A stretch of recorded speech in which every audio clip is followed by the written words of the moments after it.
Hi everyone, this is Global Dance News. I am your host, Isla Rodriguez, and I want to welcome you back to another episode of Guidance for Dancers.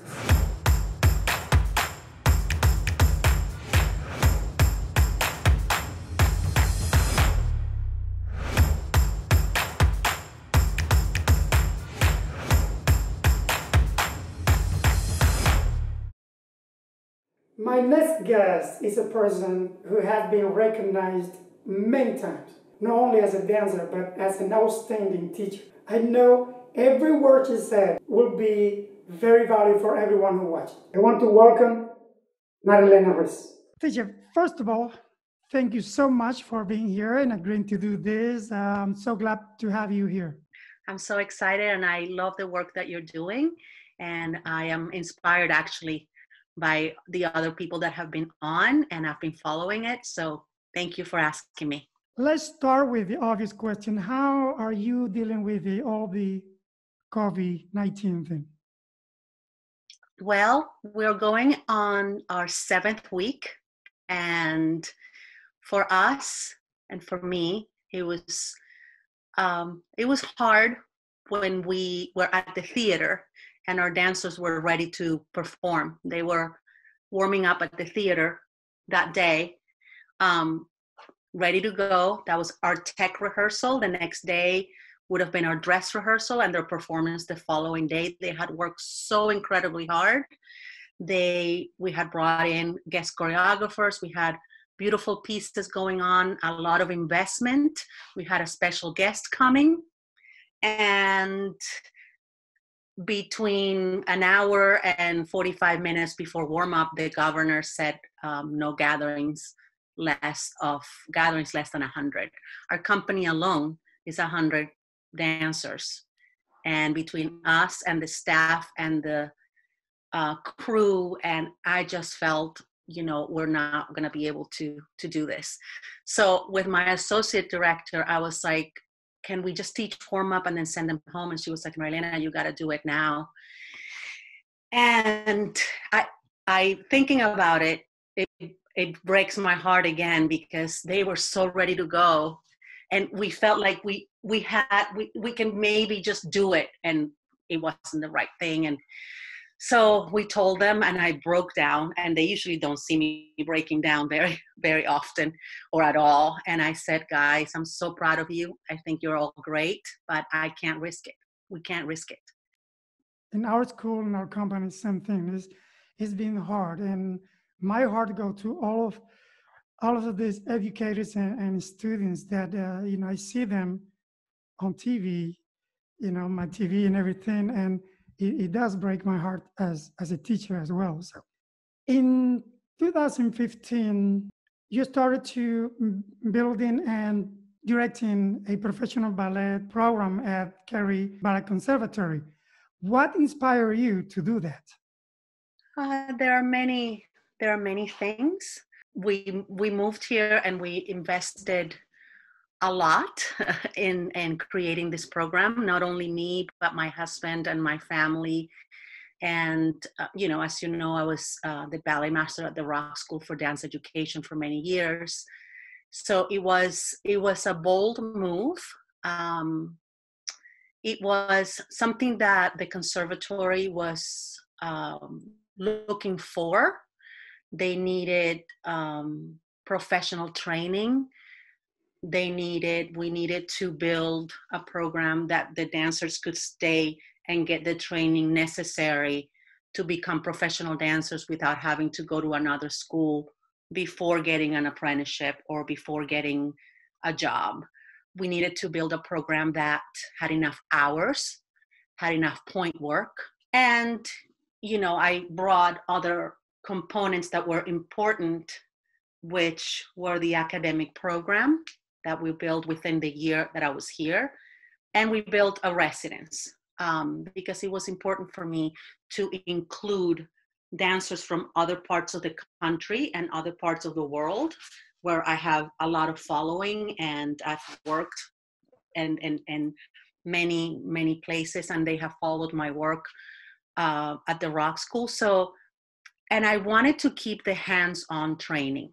I wanted to make sure that it was small enough that I could, and the faculty could have hands-on training. Like if I needed to have meetings, I could have it within the schedule that I had. If I needed to do more contemporary, I could do it within the schedule and the hours that I had. If I needed more hours of coaching. So yes, that was the ideal, and that was the vision from the beginning. Now, it's been 5 years, right? During that journey, how hard or easy it had become to maintain the school, whether economically or artistically? Artistically, we have reached, I mean, people that see it from the outside, they think it's unbelievable what we have been able to achieve in 5 years. It is a process. It has not been easy. It has not been easy financially. It has not been easy supporting a vision. I am a person sometimes that I have very, I surround myself with people that I listen to, and I'm open to listening. But sometimes I have a goal, and that goal is something. So I keep my tunnel vision, and I feel a big percentage of my success and the success of the program is that. But it is not easy to change the mentality of a school, and absorb this kind of very professional, very results oriented, very people from the outside saying this is something unbelievable, bringing boys that are getting jobs within 2 years of us training them. So it has not been easy. It has not. But I will not change it for the world. The results that we have gotten, and the opportunities that we have given these dancers. For you, the director, the teacher, when you look at the student coming to audition, what is what you see on them other than anything else? It's interesting. Of course, it's going to be a lot easier on the teacher and on the dancer if the dancer has physical abilities. It's just going to make it easier. However, if the dancer has passion, some of them have that something that you look at them and they want it so much, and they have that charm and that charisma and that performing. I think that's valid. So why not give them the training that they need? And then if the body type doesn't work, you could go into modern. If you could go into so many other things, and there are so many companies that are looking for different types of dancers. So I think by not taking somebody that doesn't have the perfect body or the perfect facility, I think you might be missing on a great talent. However, I totally agree that a great ballet body that is just, with the right facility is just going to make it easier. But it's not guaranteeing that it's going to be a great artist. There have been a lot of, especially female students, that have been very frustrated because they go to a school and then they find out that their body is not the type of body that they're looking for, even though they might be very good technically, and maybe they have a lot of passion, and they sometimes even quit dancing. Is there a time and a moment that a school or a teacher should address the weight of a dancer? We try to be as honest as we can and being supportive, because you have to understand too that bodies change. I mean, we're talking to a 14, 15, 16-year-old. We tell them, and we advocate for health above all. You have to be in the best shape for your body. I'm 5'9.5". Nobody could change that, and somebody's going to be 5'1". Nobody can change that. You can be in the best physical shape for for your body and the best artistic shape, as well as keeping all your options open. Like, we can't just go, okay, YGP is going to be your only thing, or, you know, auditioning and this place is going to be your only thing. There's so many avenues and so many things that they can do. College. So we keep all those options open to keep them inspired. We don't tell them that they have to lose weight. We tell them that they have to be in the best shape for their body. And we do tell them that when they're not. We said, you're not in the best shape for your body right now. And we bring in nutritionists. We brought in life coaches and psychologists to talk to them, and even speeches and help with that, because I am not a doctor, you know, but as a director, I want to be supportive. And I also don't want it to be, I want to protect them, but at the same time, I have to be truthful. And you better hear it from me, not from the audition that you're going to go and then not get and they're not going to tell you that you're not in the best shape for your body. They're not going to tell it to you as nicely, but we try to be supportive. Let's say that a parent bring a kid to your school thinking that they're going to become professional. And then when they don't, they start talking bad things about the school and their reputation and everything. And they don't get and look what is behind everything and what the school have done or what the teacher have done. And that, in my opinion, can really, really affect the dancer's career. Because maybe even that student don't want to be a professional dancer. So if you want, and I want you to add something at the end, if you want your kid to be just a dancer, then don't try to take it to a professional program. So what advice you give to parents that they have that type of mentality? We are very clear with parents. We meet with them before the kids join, the dancer joins the program. We talk about expectations, you know. Of course, they lay it out. And, you know, what we say and what I say is like, all I can offer you is the best training that we can give. My experience, the faculty's experience, what you have seen that we have done. And I lay it all out on the table. You know, I tell them that it should not be just one company or one, you know, one way. You can do all of this stuff. You can, you know, there are colleges, there are many, many other avenues. So we lay that all on the table. I'm not going to be like, you're only going to be a professional dancer in this company.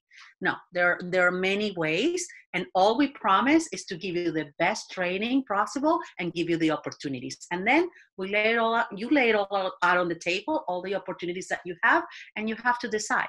Whether you or the school expect from a student if they want to train with you guys? Experience, honesty, great training, and community. We have a very strong community in our programs. That the kids and everybody becomes like a family. They're very supportive, and we really encourage that. Now, what about the dancers? Like they want to train with you, and they might asking themselves, okay, what are they expecting from me? Do they want respect? Do they want what they need to be and understand before they go and train there? I am a sucker for hard work. If I see a hard worker in any aspect of the organization, from the dancer to the office, to the costumes, to anybody, I am respectful of hard work. It doesn't matter if the dancer doesn't have the best body or the best anything. So, teacher, there is a quote on the Dance Teacher magazines that read like this: the go-to coach if you want to win competitions and land a spot in a ballet company. That is amazing.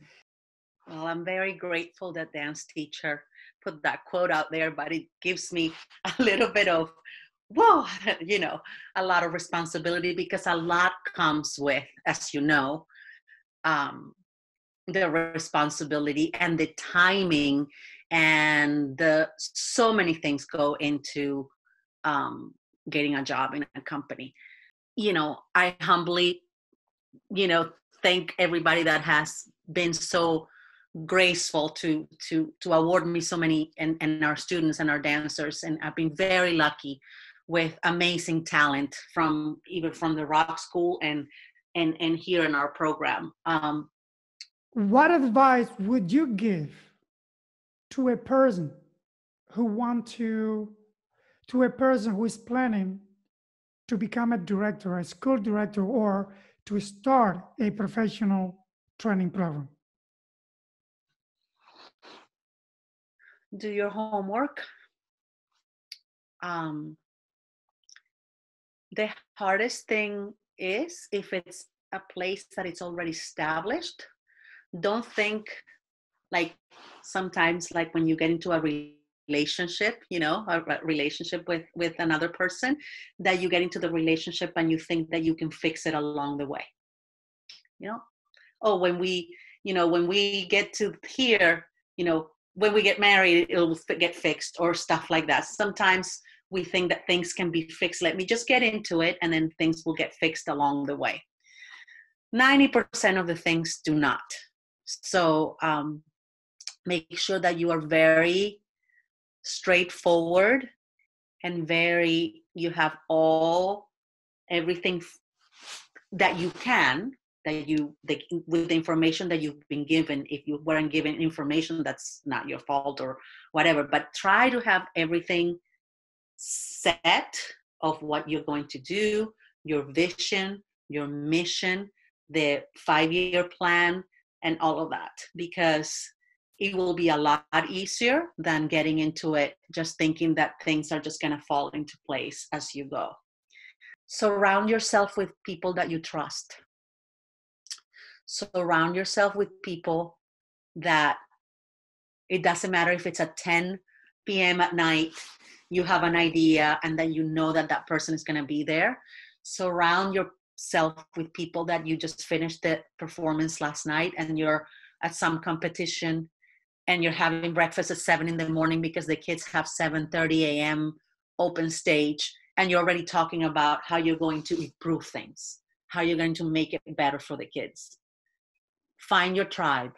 Find the people that speak your language, because it will be so much easier and it will be so much more rewarding, because you will create a team and it will be a team effort. And even though you can be the point, you can be the lead, it still will be so rewarding because you're saying the same things, you're finishing each other's sentences, you know that you have that person's back and that person has your back and the back of the program and the back of the school, so that part is very rewarding. Miss Mariaelena, thank you so much for agreeing to be here. It's an honor, and I feel very, very lucky that I actually have the opportunity to interview you and bring the tools to many out there, and I hope they find value to this video. And thank you once again. Please be blessed and be safe, and I will see you for the Spanish one very soon. Okay? The honor is all mine. Thank you, guys.